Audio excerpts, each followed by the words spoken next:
Hi, I'm John from Just Whiskey. If you like today's show, please give it a thumbs up, like, and subscribe.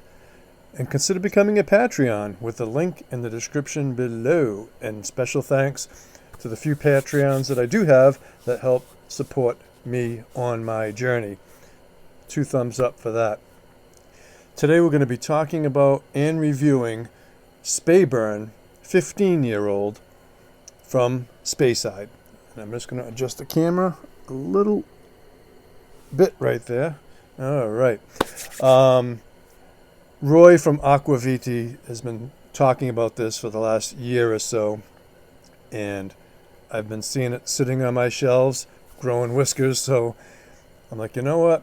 The price just a couple of months ago in my area was $59. So let's just say $60.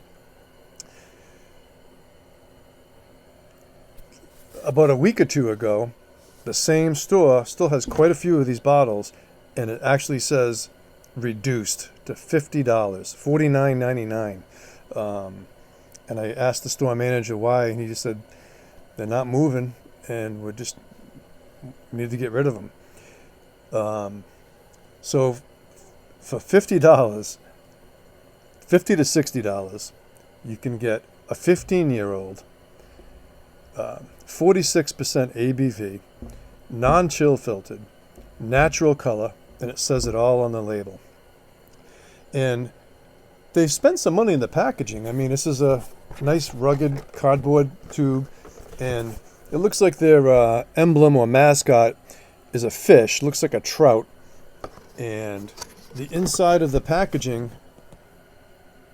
is embossed all throughout the whole thing is the fish, so they've spent some money in the packaging, and they're giving an integrity offering, and it is a combination of ex-bourbon and Spanish oak. Okay, so they don't tell us the ratio, but you can see by the color, if that's natural color, it's got like a reddish copper hue to it. Okay, and in the glass, it does look lighter. So here it is in the glass. All right. And also, too, they go through the extra added expense of putting this little chain on here with a tag that has information on the back, which is the exact information that's written on the back of the box. So they're just adding like an extra little blingy. When I bought this, the tag was like part of the top of the box. So it was a little bit, it's like they were fishing. It was like a fishing lure. All right, I'm gonna read the back of the box, because why not? They tell us twice about it, so at least I can do is read it, which I normally don't do. But in 1897, John Hopkins discovered a unique spot in the heart of Speyside, ideal for making exceptionally smooth whiskey. Building a distillery in the steep wooden glen by the Granty Burn was challenging. However, with abundant pure water and the rich natural elements of this lush region in Scotland, it was worth the effort. To this day, Speyburn remains the only distillery to draw its water from this major tributary of the River Spey.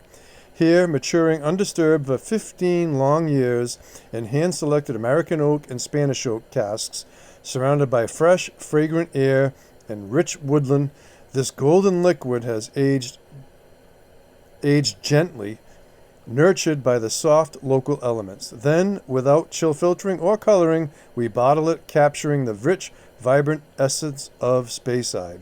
This full-bodied and complex dram is bursting with notes of dark chocolate, vanilla, citrus fruits, raisins, and spice. The creamy finish is warm and long-lasting. All right, so that's fairly, not too blingy. It's fairly palatable. All right, so this, in my opinion, this is not a sherry bomb, but maybe a little south of a sherry bomb. Definitely has strong sherry influence, but I wouldn't call it a sherry bomb. Disclaimer here, I've been in my journey now, I've been gravitating more and more towards ex-bourbon offerings, and I never was a big sherry fanboy, but I do appreciate a good sherried whiskey, or any good sherried whiskey, any good made whiskey, including peated or anything like that. I would say the sherry is well integrated into this offering. All right, let's get into the review. Okay, on the nose, you do get a little bit of that nose prickle. Okay, so even at 46%, the alcohol makes its presence known. A slight hint of acetone. I'm very acetone sensitive, so it's not an issue here, but it is there a little bit in the background, and the longer you let it air out, the more that dissipates. Strawberry Twizzlers. I don't want to say strawberry licorice because there's no licorice in here. There's no fennel or anise or anything like that, but like candied strawberry Twizzlers. And some candied fruits in there, and definitely some vanilla. It's a nice nose.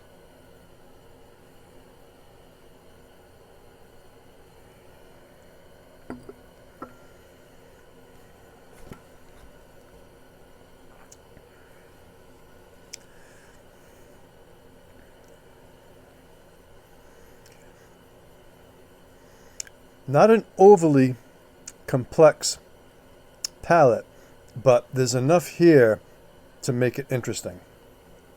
I would say it's on the lighter side.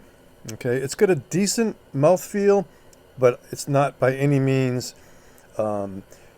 overly viscous or creamy. Okay, so it's more on the texture, more on the medium to medium thin side. Okay, I'm also picking up. It's a slight sweetness, a slight bitterness as well.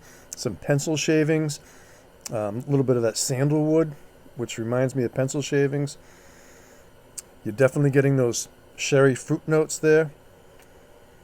And I'm also getting, which I pick up sometimes,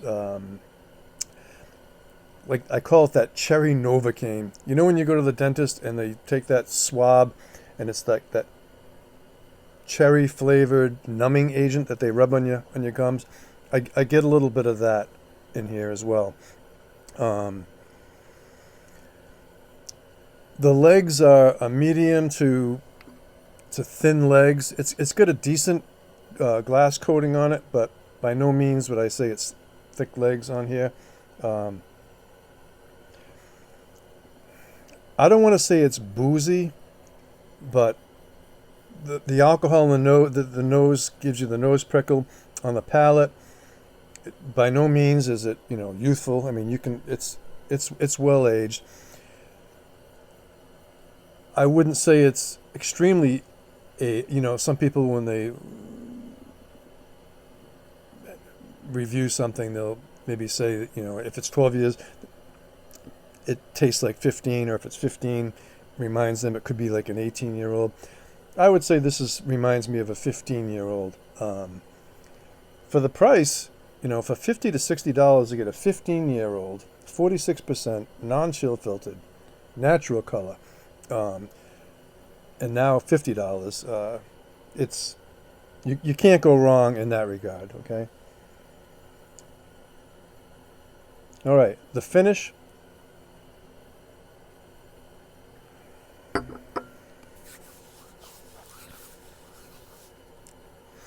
Pleasant finish. Medium. I don't want to say medium to short, but medium, not a medium plus. The mouthfeel again on the finish, a bit thin, but that word thin might do some injustice to the overall review. It's less viscous than I anticipated. Might be a better description. but you're also getting on that finish, you're getting that woody, oaky spice. So it is a bit woody, oaky. So put that into the equation as far, if you don't really like that woody, spicy notes, that might be a little bit of a turn off. But it's there. It doesn't bother me. But again, I'm not a big sherry. I don't gravitate towards sherries, but I can certainly appreciate this, and certainly appreciate the value that's here, and the value to some of the other Speyburn offerings. Their core range has a Speyburn 10-year-old, which is $44, but it's only 40% alcohol. It's chill filtered, and I don't know about coloring, which I find interesting on some offerings that have core ranges. They'll brag about non-chill filtering and the natural color and all that kind of stuff, but then they'll also have another core offering where it's none of that, So if they're offering a 10-year-old, I think they should go 46% non-chill filter with that. But anyway, they also offer 2 non-age stated ex-bourbon releases, which have piqued my interest. One's called the Aranta, and it's a USA exclusive, 46%. I believe it's non-chill filtered, no coloring added. It's a USA exclusive, and it's the Aranta is in ex-first fill bourbon casks, and that one retails for like $44. And then they also have like a sister to that, and it's called the Speyburn Companion. And again, it's a non-age stated, 46%. The Companion actually states that it's non-chill filtered, natural color, and it's ex-bourbon for $44 as well. So they definitely offer some bargains, really, some really good value for money. All right, so I'm going to rate this 2 different ways, okay? For my enjoyment level, and then what I think someone that appreciates a sherry, not a sherry bomb, but a heavily sherried influence dram. So for my enjoyment, I don't find myself gravitating to it, although again, I certainly appreciate it. And I've given a couple of blinds to some other people, and without hesitation, on the nose and palate, they really enjoyed it. This particular bottling, from the bottling code, to me, it looks like it's from 2019. So these have been sitting on store shelves for quite a while. So for my enjoyment, I'm going to rate this an 85 to an 86. Okay, but I think someone that appreciates a sherry influenced Speyside Scotch whiskey, non-peated, this could easily rate 87 to 88. So keep that in mind. For my enjoyment, I do like it. I do appreciate it. It's not. I don't find myself going to it as much. Again, I've been very distracted with a lot of bourbon matured, predominantly just bourbon matured offerings, maybe with a little bit of sherry. So those are my scores. For me, 85 to 86. I think for most others, they would rate it a little bit higher, 87 to 88. That's my review, and I'm sticking to it. I hope you liked today's show. If you did, please give it a thumbs up, like, and subscribe. And consider becoming a Patreon. And thank you very much for the Patreons that I do have. And if you want to be a Patreon, the link is in the description below. So, hats off to you all, folks, and take care.